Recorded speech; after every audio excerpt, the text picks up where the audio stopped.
All right, we're live. Welcome to episode 68 of the Baduk Weiqi podcast. I am Xiao Dai. And I'm Gaza. Gaza. Now, this week we had a special episode where we talked about the Ichiriki Cup. So, for those who are kind of wondering why the Ichiriki Cup content was missing in this episode, please go check out this special episode. But Gaza, this week we're going to cover the Meijin Challenger match between Iyama Yuta and Ichiriki Ryo. We're going to talk about the European Go Championship and the the King of Kings returns in China, and some domestic women's competition in Korea, and a preview of the North American region's Pro Go qualifiers before we get to the calendar, Gaza. It's a little bit of a packed week as well, so let's get started, Gaza, with the Meijin Challenger match. Now, Gaza, I'm feeling a sense of deja vu here. Can you tell me why? What's happening? Well, we did preview this Meijin match, and it turns out that we've also covered recently some title matches in Japan. Yeah. The two most recent ones to have just been completed are the Honinbo, which was between Ichiriki Ryo and Iyama Yuta, and the Gosei title, which is between Ichiriki Ryo and Iyama Yuta. Yeah. And it turns out that this Meijin Challenger playoff is between Ichiriki Ryo and Iyama Yuta. Wow, that explains my sense of deja vu. Okay. Yeah. Okay. Yeah, because it's the same two players, right? Yeah. Oh, I see. Yeah. Yes. So the Meijin, we did cover this, I think, in the last week, in the last podcast. But the Meijin is a league to determine the challenger. Yep. It's a title holder challenger system. The title holder is currently Shibano Koromaru, and the challenger is determined through a league. It is a 9-player league. Yep.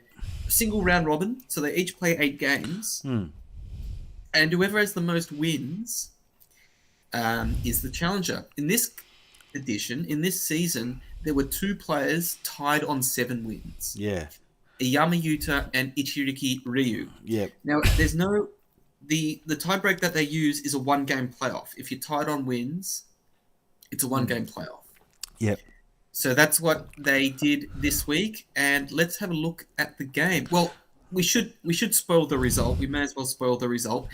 Iyama won the game, which means he will be the challenger to the Meijin title. Now, when I show you the Kifu, Gaza, now you may be wondering why Yama actually ended up winning, because Gaza, what we're looking at here is the game. Yama is white, Ichiriki is black. Yes, and this is the game. A lot of the game has already been played at this point, and this is move 128. Yes. One feature you may notice is that this white dragon here is basically looks like it's about to die, pretty much. It's in a bit of trouble. Yeah. So you can see this white dragon is surrounded by just black stones. Like, if this whole thing gets captured, I think Yama can just resign pretty much. Even though if you look at around the board, everywhere it's white's got 3 corners and quite a bit of the side. So it really depends on what happens. But I think it's middle still group, playable. But if white loses that entire dragon, black would certainly be ahead. Yeah. Yes. So I'm just looking at the AI here. It says that black is only at 70% chance of winning. So I think white does look like it's got a lot of territory everywhere. So it's not a fully lost game for Yama yet. Even though situation for the middle group does look dire. But I think let's just say that AI wasn't a big fan of Ichiriki's next move, which I think looks a little bit innocuous. Kind of connects here. And now it becomes Yama 97.5%. basically a sure win. So, what actually is a problem with this move, guys? I think it's quite technical, but let's just look at the results. What happens? So Iyama just Ataris connects, and this after this Atari, basically Iyama is actually alive. This white group is actually now alive. Can you believe it? Yeah, it's internally alive. Yeah. And to be honest, it didn't seem that difficult a sequence. I'm I sure really- Ichiriki would have been able to figure it out. Yeah. Yes, I'm really not sure what Ichiriki was thinking with that move, whether he thought that was the best that he could do. But the problem is that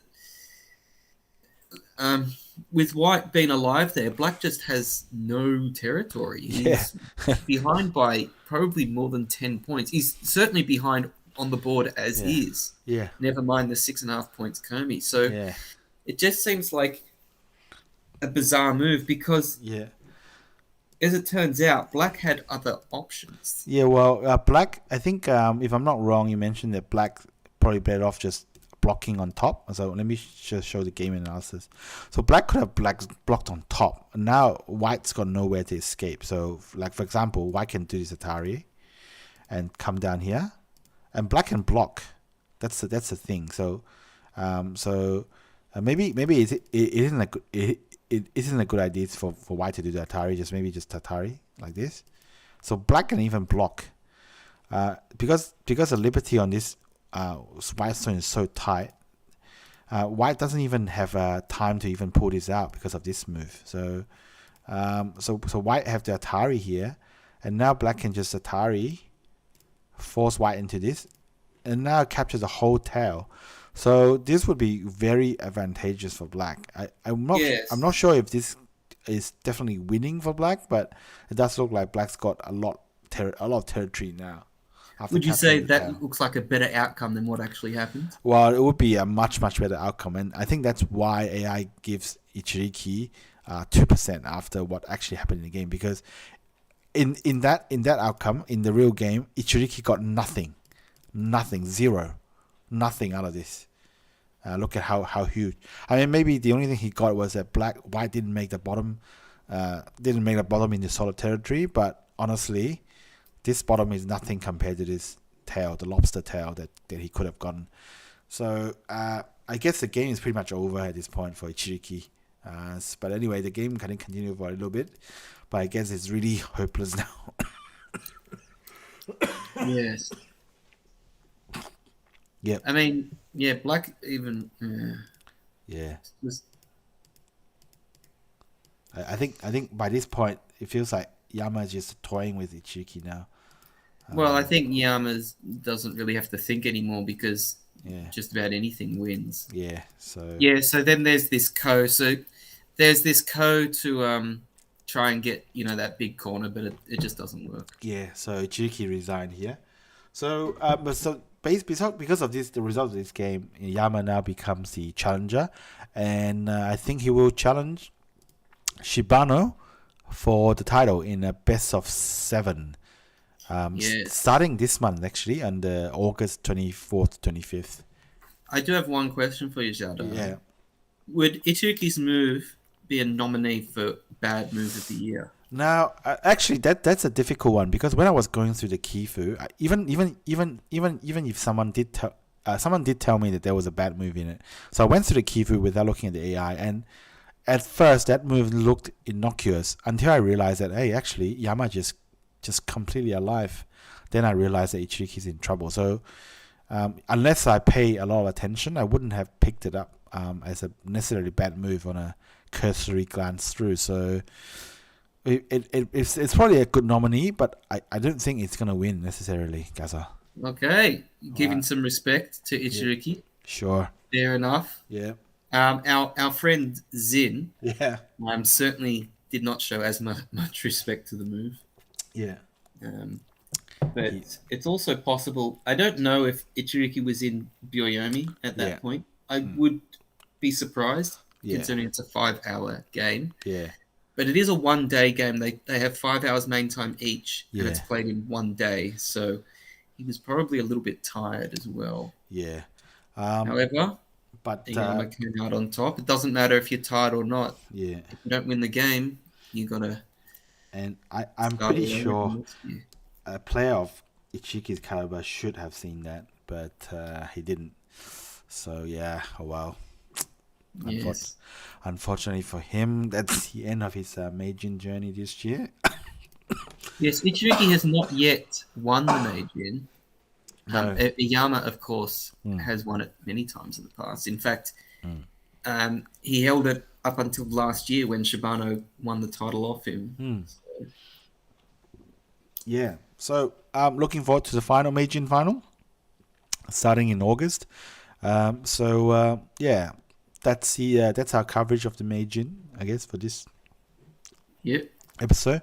Now, Gaza, let's move on to the European Go Championship, which happened over the last few weeks. Actually, end of July, over 1 week in Leipzig in Germany. Yes. What's happened there, Gaza? I think last year was won by amateur. It was won by Benjamin Dreen. Yeah. Guenizois. I apologize for butchering that name. Which looks like he isn't even in the he roster. He definitely was. If you scroll down, he didn't reach the final 8. Okay, yeah. So I don't know how the format works, but I don't know if you knew, Gaza. Yeah. Well, I do think that it was a single elimination. It was a single elimination. It Right. was entirely knockout. Okay. Because they have so many players, right? Yeah. So it says here round 1, round 2, round 3, and then round. No, I'm wrong. It's double elimination because double they elimination. have a losers bracket at the bottom there. Okay. So it's got round 1. So let me try to see if I can find Benjamin there. No, I can't find him. So where did he get eliminated? Oh, he's not there. Maybe he's not there. Maybe his name was Ben. Oh yeah, he is there. So he was here. He won the first game, but lost the second game to Frederick. Oh no, it's Bromberg. the other. Ben. Oh yeah, and then in the losers bracket, I think he just lost to Matthias Pancoke. So he didn't make it past round 3. So that's where he fell down. But so that's a lot of games that happened. But the last so it looks like the winners brackets. You have to win. A certain. Basically, you have to win how many games? 3 games. Right. In the winners bracket, if you win 3 games without losing, then you make it through to the final 8. Yeah. Otherwise, you go into the losers bracket, and from there, you basically just have to keep winning. If you enter the later you lose, the later you enter the losers bracket. So as you can see, the players that won their first 2 games, and then lost, they enter the losers bracket at the final stage. So they only have to win 1 more game to make the final 8. Yeah. So. Yeah, it's basically a double elimination tournament. Yeah. And you get rewarded the more games you initially win. Yeah. So I guess it's not we got the in the winners bracket we got Artem and then Artem Kachanovsky, Jonas Weltiker, Stanislaw Frejek, and Ashay Vasquez. I don't know. I'm not sure if Vasquez is the same person that was under a different name before, but yes, I believe so. Okay. Very strong player. Yep, sure. So yeah, I guess some familiar names if you follow European Go, I guess. So guys, I don't know if there's anything else that you found interesting in that before the quarterfinals. Because I think by the time it got to the quarterfinal, it became a single elimination. That's right. But before that, it was looks like a double elimination. But in the quarterfinal, we have Ali Jabran. Basically, what do you call it? He's a regular in the European, championship finals. Yeah, it's also competed in some world majors like the recent Chujolanka Cup. Yeah, we'll go Jonas Weltiker, Frederick Blomberg, Artem Kachanovsky, Thomas Debar. I think he used to turn up at the Sydney Go Club. Yeah, he was. He did appear at the Sydney Go Club before I first appeared at the Sydney Go Club, so more than 8 years ago now. Yeah, very nice. I used to meet him in person. Lovely bloke. Yeah, and then we've got Ashe Vasquez, Andre Kravets, Stanislav Radek. So some usual suspects.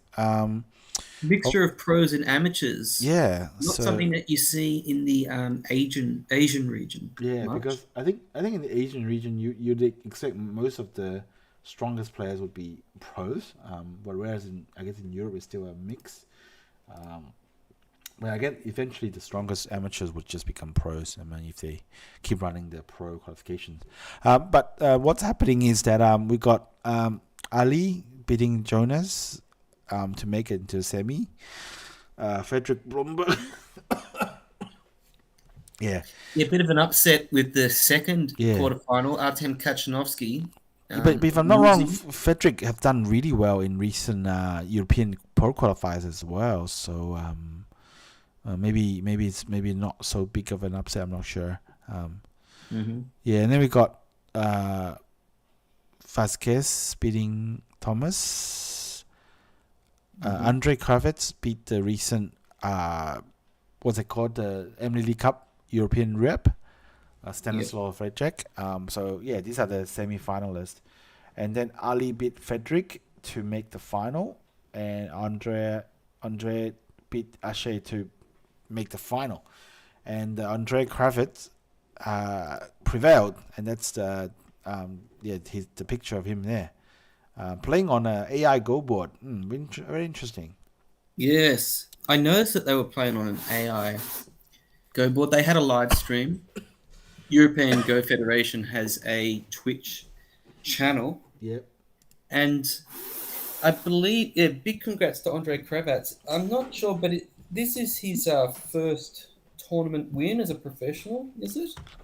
I don't really know. They haven't been keeping track. Possibly.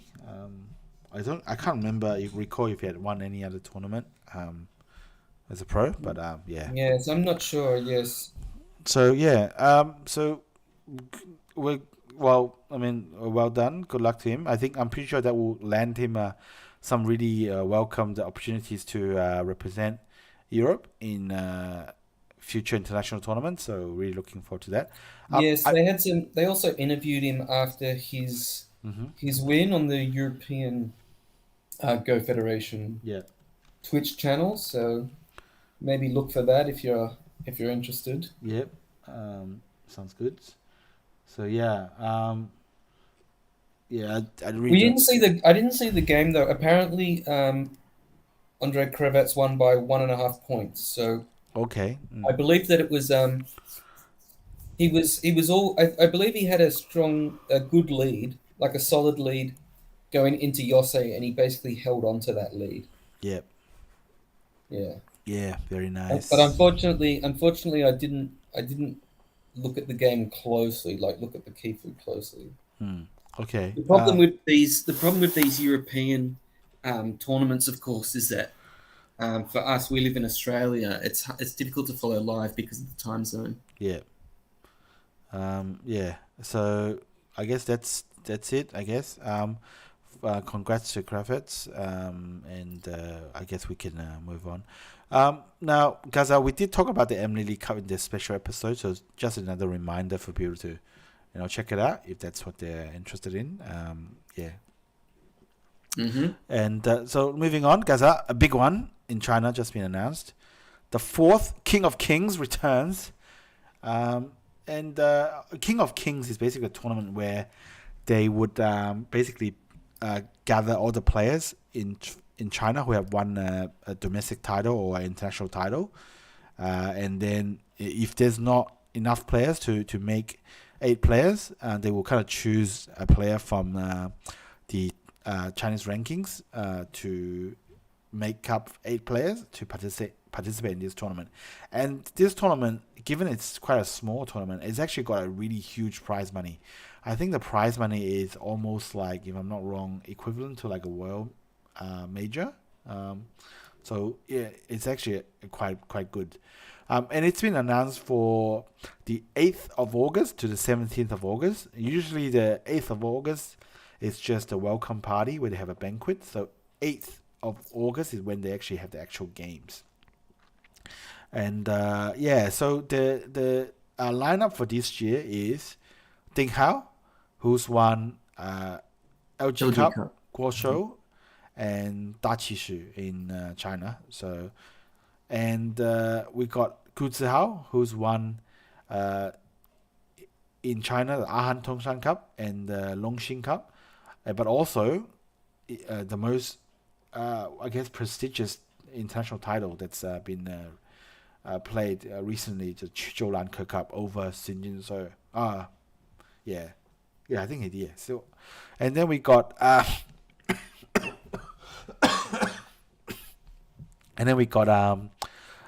Li Qingchen, who's won this. What did he win? He won the Ahan Tongshan Cup recently. Yeah, Li Qingchen.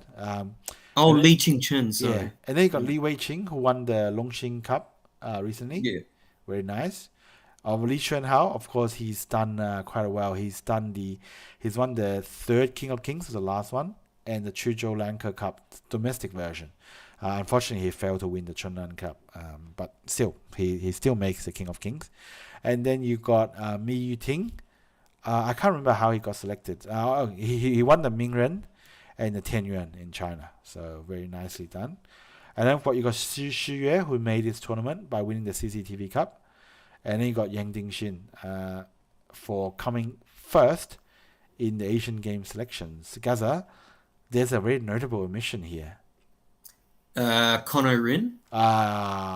It's a Chinese domestic, mate. Oh, okay. Zhang Yin. What? No. Oh wait. I know. Yeah. It's Gerje. Oh, wait. Wang Jinghao. Yeah, Wang Jinghao, that too. I was going to say Gu Li, but Gerje is probably right. Gerje didn't make it. Oh, well, I guess he didn't. That must be the first time he's not in the King of Kings. Well, I don't know. I mean, he probably doesn't, based on his recent last couple of years of performance, I mean, he probably doesn't deserve to be. But I think he did win something, didn't he? He won Southwest King. I think that's the only thing he's won. No, he won the Southwest King to qualify for the last King of Kings, didn't he? Okay. So he hasn't done anything since.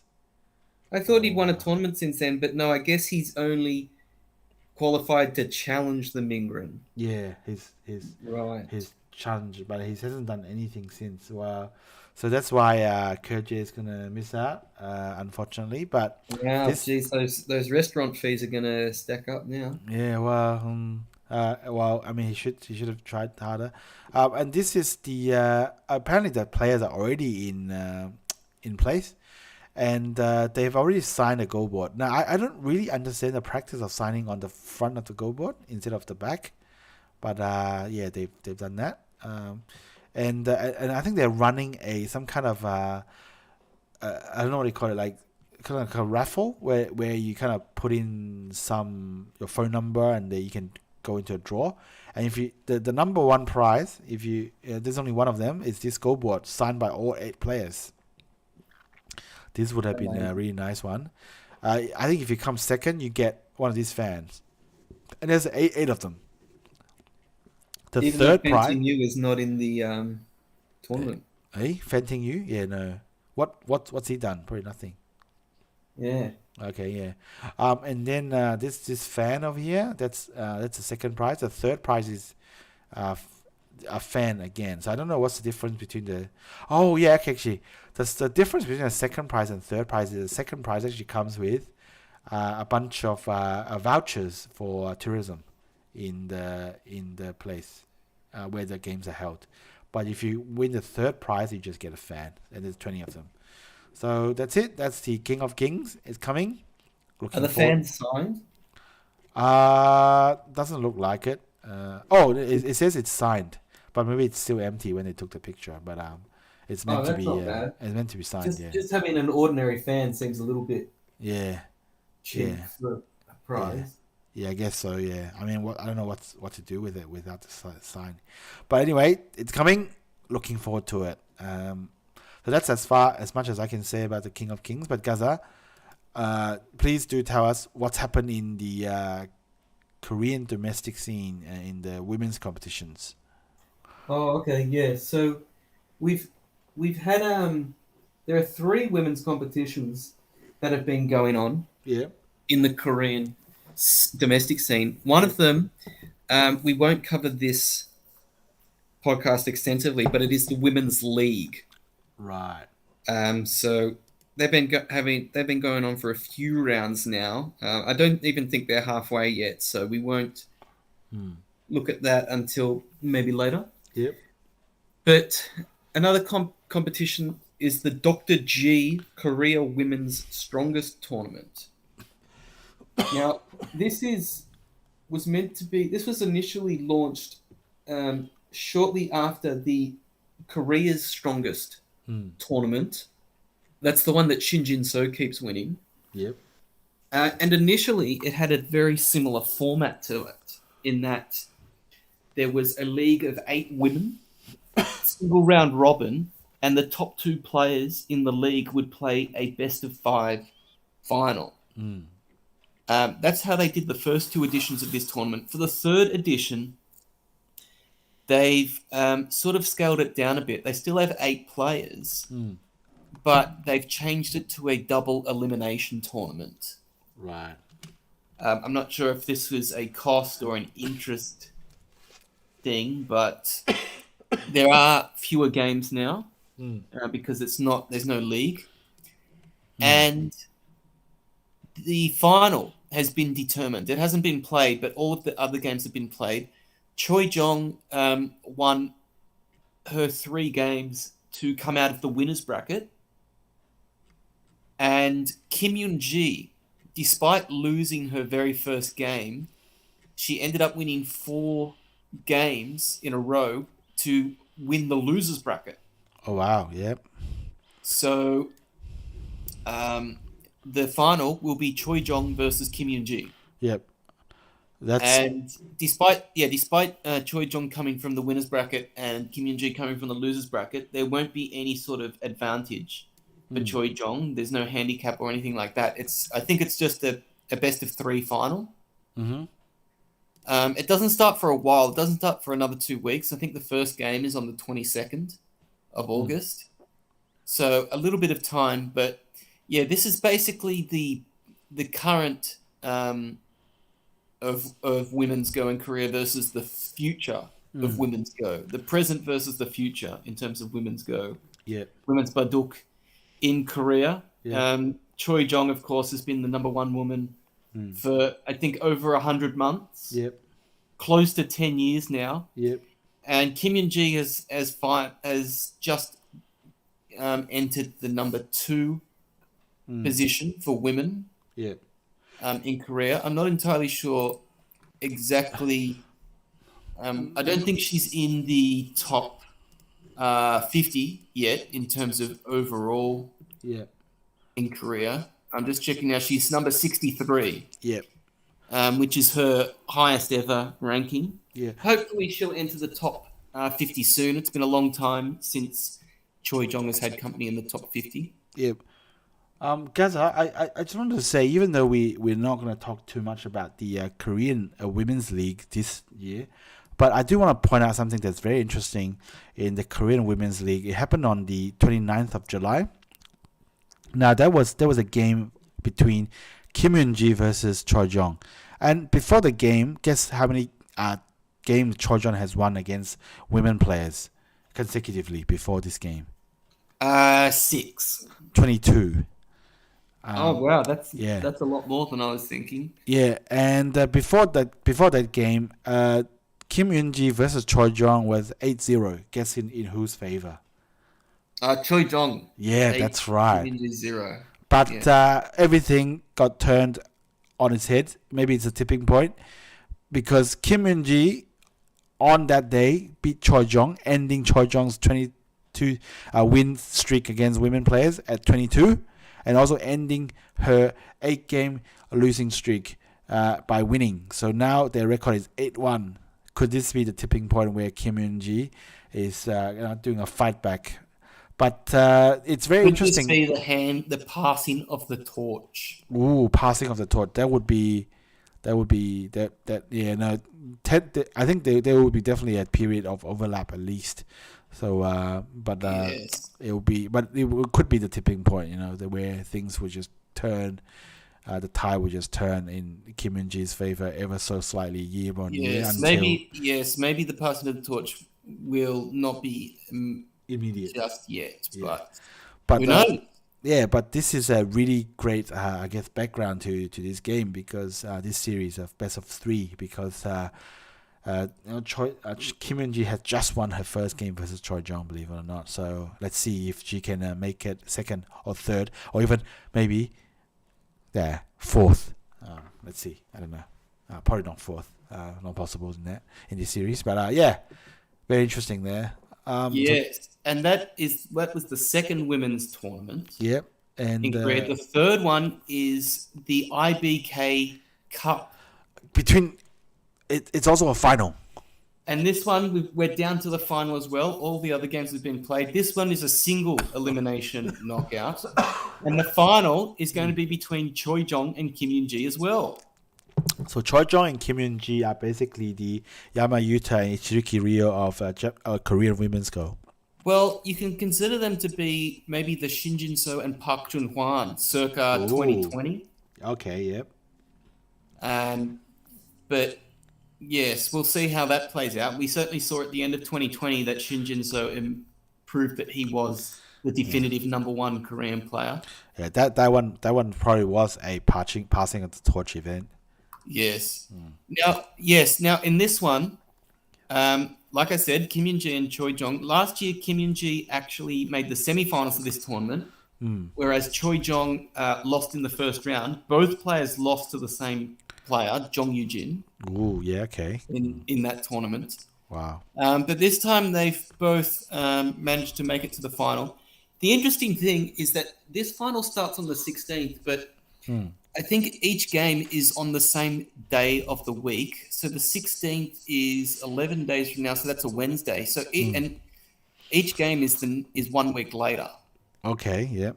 So interestingly enough, on the 22nd, which is a Tuesday, they're going to have the Dr. G finals game 1, and then the next day they're going to have the IBK Cup final game 2. Yeah.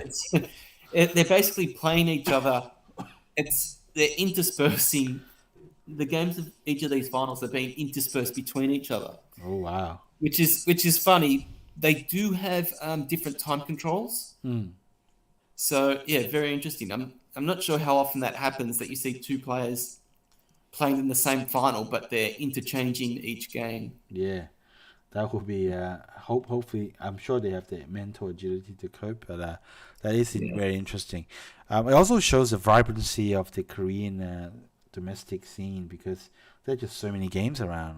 If you're strong, you make the final. You could be playing a lot of games a year, up to hundreds, like 100. Especially for the women. Yeah, I mean, Kim Yoon-ji alone, she won. I think she set a record for winning 93 games last year, and that wasn't even including the lower the professional players league. Yeah. Which is like a voluntary league that you can enter, and the games count. So she actually technically won over 100 games. Wow. Last year. Yeah. And there's only 300 something days in a year, so yeah. Yeah. And 250. They play a lot of games in Korea. Perhaps too many. Who knows? Who knows? But it's still good to see Choi Jong and Kim Min-ji battling it out in the final. Very fascinating finals to come. Yes, looking forward to that final will also be best of 3, and I do hope that both finals go to 3 games. It would be good. 100%. Good to see Choi Jong getting a proper challenge in the women's scene. Yeah. But I would be betting on Choi Jong on both of those though. So let's see. I would also bet on Choi Jong for both. Yes, I think it's a bit too early for Kim Min-ji. But jumping from the women's scene to another competition that I very much look forward to, Gaza, and that is the North American Go Federation Pro Qualification Tournament, which is happening. Which got a nice looking poster, I guess. Which is happening on the 6th to 11th of the month. So yes, big ups to Baduk Club yeah, for making this webpage. It's a very impressive looking page. Yes, 100%. It has it has little bios of each player. Yeah. Got a lot of, looks like it has a lot of sponsors as well. Yeah. So it talks about coverage from the American Go e-journal. This is San Francisco Go Club and Baduk House. So that's actually really, really nice. And and they also showcase the Golden Gate Bridge, which I'm guessing this tournament is taking place in San Fran. But Doesn't it say it's in San Fran? It doesn't say. But I mean, I'm just inferring from. It says it down here at the Go Center in San Francisco. Yeah. Okay. Oh, very nice. Yes. Very nice. Now it looks like we have 11 players trying to qualify to be the next professional. There is only going to be one professional. Very nice. Selected, and looks like a very strong contingent of prospects here. Yeah. So maybe let's go through the bios, okay? Because I personally have not read them, okay? The first person is Eric Lee. His rating is 6.2 plus or minus 0.24, so it's AGA 6 Dan. He took second place in the San Francisco Club tournament. He also competed in the 2022 Go Provocation and the 2023 US Masters. Yeah, I don't remember. I do remember his name, but I don't remember how he did. But so okay. And then we got Audrey Yinlin Wang, 54-year-old. So her rating is 5.78 plus 4.3 plus or minus 4.3. So so I've never heard of her, but but she is participating. Yeah, she enjoys computer science and gardening. So okay, cool. It's good to see. A women player in the field. If she's a gardener, she might clean out the opposition. You know what I'm saying? Yeah. I think she's the only. I think that she's the only woman player. Yep. In the field, and there aren't any women pros that have qualified through the North American system. There are women pros in North America, of course, like Feng Yun, yes, and Ming Ying. Yeah. But none have qualified through the North American system. So what an achievement that would be if she was able to do that. Good. And then we got Nathan Morse. Now this guy is Telegraph Go. Oh, Telegraph Go. Okay. Yes, he has a. This is the guy that I believe was called Telegraph Morse in the US Masters. Although in that case they had a picture of an Asian person, which confused me. Yeah, maybe they were. This is Telegraph Go. He has an amazing YouTube channel, which does very good English. Analysis of popular professional games. It does say his profession is a streamer and YouTuber. So hopefully he will no longer be a mystery. He will no longer be an enigma coded in Morse code. In this tournament, we'll see more of him. And then we got Joel Kenny, 31-year-old software engineer. I honestly cannot remember hearing about his name, but he's playing. His rating is 5.26 plus or minus 0.18. So far, I think looking at the field, looks like Eric's got the highest rating so far. Oh, he also he also directs tournaments. Oh, really nice. So he's not just a player; he's a coordinator as well. Nice. Nice. Yeah. I hope his direction is as good as Steven Spielberg. Right. Okay. Moving on. Moving on. So we got Jeremiah Donnelly. I'm pretty sure I've heard of him. This guy is Tangji. Tenji, yeah. He's a very popular online figure. Yeah. He's helped out with some scripting, some bots. He made a bot that picked up all of the live streams on YouTube and would post it in our Discord. Yep. Yeah. He also competed in this year's US Masters, and apparently competed in last year's US Masters as well. Yeah. Oh wow, that's Yeah. very nice. Okay, so that's Donny. And we got Michael Chen. I'm pretty. Oh, his rating is really high. 8.49 plus or minus 0.3. Oh my goodness! I think 4.8 done. I think he's like a Fox 9 Dan. He sometimes streams on Twitch. I see him Jesus sometimes. Christ, 8 Yeah. done. Yeah, so he would be. He looks like by far the strongest player so far. Looking at. Oh my god! Look, in his spare time, he enjoys playing Go. Oh. Like Yeah. he's not only does he play Go in his Go time, but in his spare time he also plays Go as well. I think this guy has to be the favorite. Yeah. He also had a win against Alex Chi, and his only loss were against pros Han and Andy Liu. So extremely strong player, but I wouldn't be surprised if he's actually the favorite. So he's a 33-year-old financial analyst. Okay. And then we got Eric Yoda. We've seen him last year. Yeah, he had the famous ladder breaker, Yeah. broken ladder game. Yeah. Yeah, so I think And he actually came third in the pro qualifiers last year, so he only just missed out. Yeah, so it's pretty good. But of course, looking at his pure ratings, he's 6.23.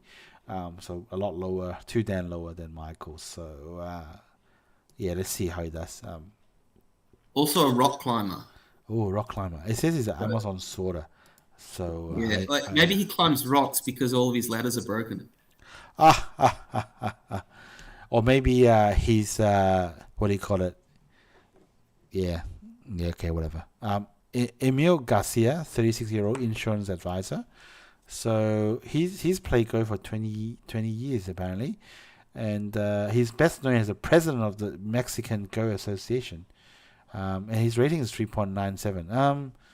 So that does look a bit odd. He's an underdog. He's definitely an underdog in this one. But good to see a Mexican representative in the North American Pro Qualifiers. We don't see that much Mexican representation. I wonder if in this year's qualifiers they're structured so that they kind of get participants from like maybe one women player and one player from Mexico. Because I wouldn't imagine a rating of 3.97 would necessarily qualify on strength alone qualify for this tournament. But hey, I don't know. He also founded the Mexican Go Congress, so that's a pretty impressive feat to organize a Go Congress. And he writes articles for the International Go Federation, plays soccer with his daughter, studies data science and programming. That's really nice. I can maybe talk to him about some data science stuff. So that's Emil Garcia. And then we got Edward Ziyuan Zhang, 43-year-old financial services executive. I don't remember seeing his name, but apparently he participated in the 2022 and 2023 US Masters. He also competed in the last tournament, last pro qualification tournament. Yeah, so he's done pretty well. Won some titles in the US before, so his rating is 5.83. He enjoys reading books like The Three Body Problem. Guys, I'm not sure if you ever read The Three Body Problem. No, I have not. Okay, it's by a famous Chinese author, sci-fi author, Liu Cixin, so it's pretty good. He's also a basketball enthusiast, probably likes Yao Ming. Find him shooting hoops between games. Oh, wow. Imagine if Yao Ming played Weiqi. Yeah. He'll have a hard time reaching down to Shooting the ball. hoops between games. Yeah. Oh, that's nuts. That's pretty hardcore. Just to finish a game and then just go take some free throws or something. Well, this guy reminds me of the chess boxing kind of athlete. Oh, chess boxing, yeah. So Yeah. Weiqi hooping. Yeah, Reichi hooping. Reichi 3-pointers. And then you got Abraham Florencia also from Mexico. Also from Mexico. Nice. Yeah, he's ranked 5 dan. He's considered one of the strongest amateur players in Mexico. And he competed in the Pan American Baduk Championships. And he's done pretty well. So he won the Mexican Cho Championship. He enjoys studying math and watching Hikaru no Go. Yeah, okay. Okay, that's interesting. So then we got Stephen Dong Lien Lin, 26-year-old technical solutions engineer. He also likes Hikaru no Go, and his favorite part of the game is that Go reflects the player's thought process, like a mirror, I guess, on thought. Oh, maybe that's why my games are so disorganized and messy. Ah, yeah, okay. Well, my games are organized and Ronaldo. In his spare time, he listens to J-pop and K-pop, watching movies and reading books. Yeah, okay, cool. So, yep, his rating is 4.35. Oh, actually, honestly, guys, I'm a little bit surprised. I would have thought that if you play in the pro qualification, your rating would be somewhere around the 6 dans or above. But there seems to be a lot of players that are quite a bit below that. But hey, it's still going to be a very strong field. But honestly, I do think Michael Chen is the hot favorite here. If he doesn't win it, I think it would be a huge upset. Consider a huge upset, I think. Yes, and the format seems to be sort of 2 groups, I believe. Yeah, 2 groups. 2 groups of, one group has 6 players, the other group has 5. Yeah. I wonder if it was meant to be 12 players and one player had to drop out and they couldn't get a replacement like on short notice. I don't know, but they have 4.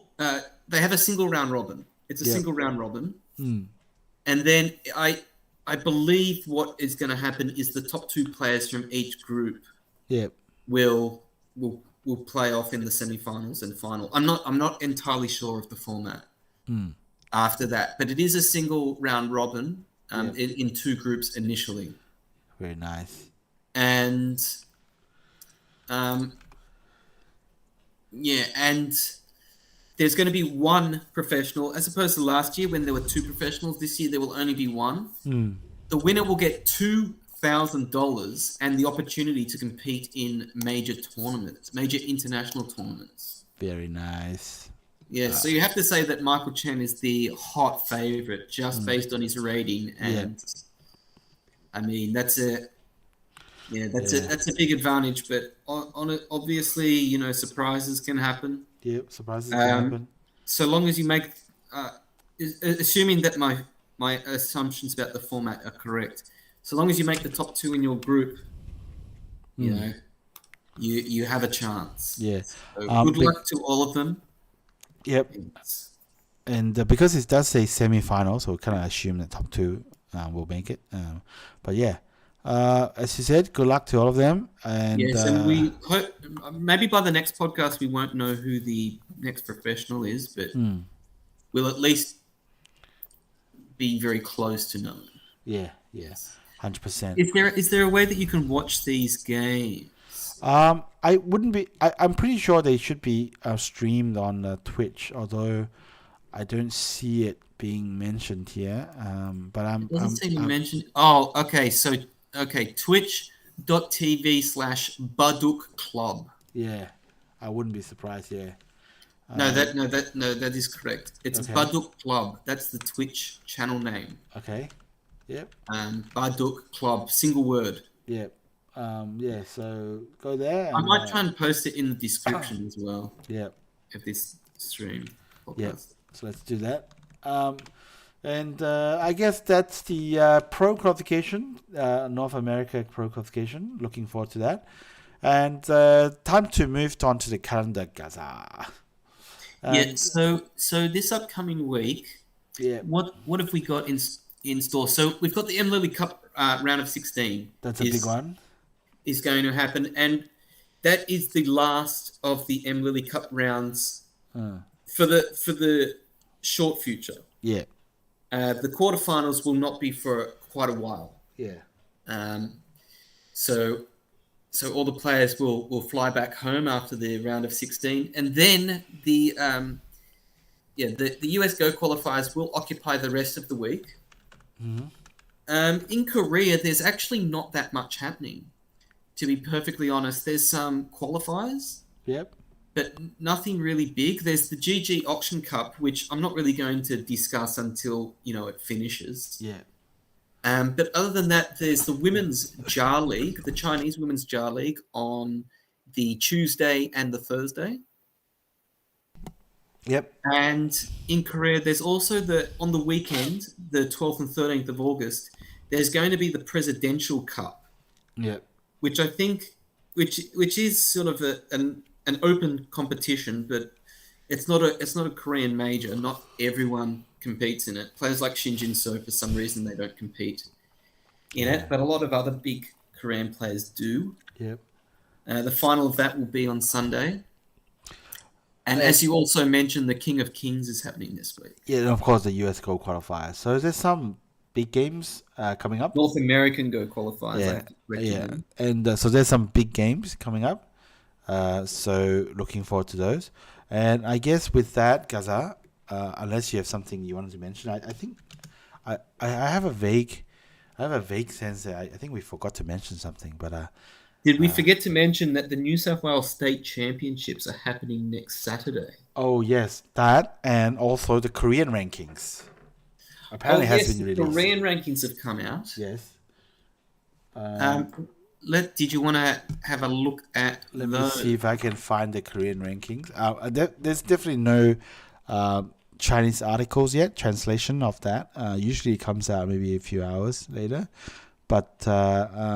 But it looks like, oh no, this is not the Korean rankings.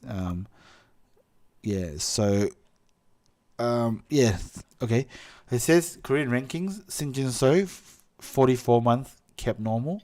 Yes, Shin Jin So has managed to keep his ranking as the number one in Korea. And despite Byun Sang-il winning the Chunlan Cup and having a fairly strong July, has not quite managed to overtake Park Jun-hwan. So Byun Sang-il is still in third place. Park Jun-hwan is second. Okay. Oh, yeah, the Park Jun-hwan is still second. Do you know who rounds out the top? Okay, I guess I can see it here. Yes, the top 10. So in fourth place, Yep. Jin Min-jun, then Kim Myung-hun and An Sung-jun. Oh, wow. They actually keep their positions from last month.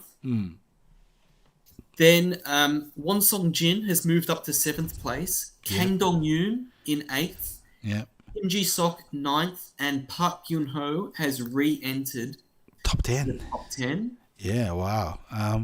And I think you mentioned Choi Jong is at Choi Jong has 18. dropped one spot to 18th. Yep. Hong Moo-jin has been a big mover. He's gone up 13 spots to 24th. Yep. In youth, I know it's Han Woo-jin. Moon Min-jung is 28th, while Han Woo-jin has maintained his position at 19th. Yeah, okay. So Han Woo-jin is the one to watch, I guess, in Korea in terms of new players. In other news, as I said, Kim Yoon-ji has reached her career best ranking of 63. Yep. I'm hoping that she will become will soon enter the top 50. Yep.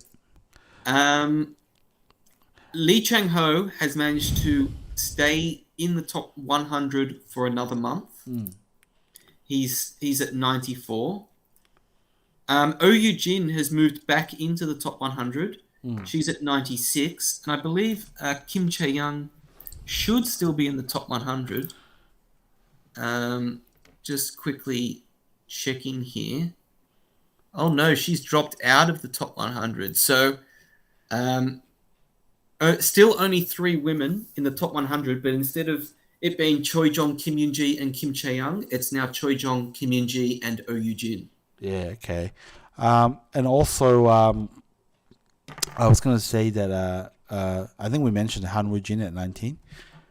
So yeah, and I think I saw an article saying that Shin Jin-so's point differential with whoever came number 2 has reached a new record.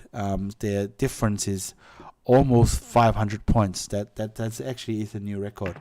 I think it's about 485 at the moment. Wow, that's amazing mental arithmetic there by Zhao Dai. But that basically means that Shin Jin-so will probably need to lose his next 20 games in a row just to lose the top spot. Yeah, okay. I guess he's more likely to win 20 games in a row.